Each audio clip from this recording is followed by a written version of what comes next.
ද්විමය සංඛ්‍යා දශමය සංඛ්‍යා බවට පරිවර්තනය කිරීම.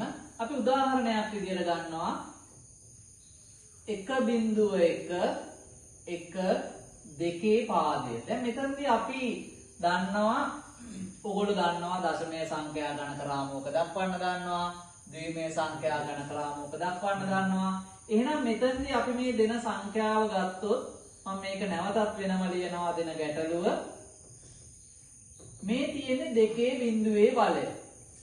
මේ 2 1 ස්ථානය. මේ තියෙන්නේ 2 2 ස්ථානය. මේ තියෙන්නේ 2 3 වෙනි ස්ථානය. එහෙනම් අපි මොකද කරන්නේ? මේක ක්‍රම කිහිපයකට අපිට විසඳන්න පුළුවන්. මම මෙන්න මේ ආකාරයට යනවා. 2 බිඳුවේ ස්ථානයේ එකක් තියෙනවා. ඔයගොල්ලන්ට පේනවා මෙතන එකක් තියෙනවා. එහෙනම් 2 බිඳුව වැඩි කිරීම 1. 2 1 වැඩි කිරීම 2 1 ස්ථානයේ එකක් තියෙනවා. එහෙනම් 2 1 වැඩි කිරීම 1. ඒ 2 2 ස්ථානයේ මුකුත් නැහැ. බිඳුව තියෙන්නේ. එහෙනම් ඒ වගේ ඒවා අපිට ඉග්නෝර් කරන්න පුළුවන්. නැත්නම් අපිට අතාරින්න පුළුවන්. 2 3 ස්ථානයේ 1 තියෙනවා. එහෙනම් අපි මොකද කරන්නේ? 2 3 වැඩි කිරීම 1. එහෙනම් දැන් අපිට තියෙන්නේ මේක තවදුරටත් සුළු කරන්න. ඕනෑම පාදයක බිඳුවේ බලය 1යි. එහෙනම් 2 බිඳුවේ බලයත් 1 වෙනවා.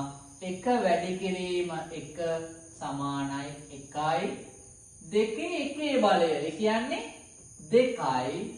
2 වැඩි කිරීම 1 සමානයි මෙතන දෙවරක් 1 2යි. 2 3 බලය. සමහර අය මේක වරදවා හිතනවා දෙවරක් 3 6යි කියලා. එහෙම නෙමෙයි. 2 3 කියන්නේ 2 3 පාරක් විහිදුවා ලියන්න ඕන. 2 වැඩි 2 වැඩි 2.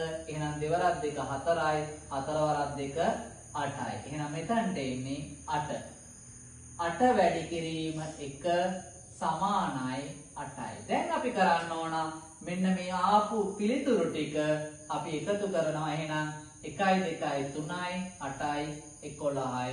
එහෙනම් 11 10 පාදය. එහෙනම් මෙන්න මේ ද්විමය සංඛ්‍යාව දශමය කරාට පස්සේ ලැබෙන්නේ 11 10 පාදය.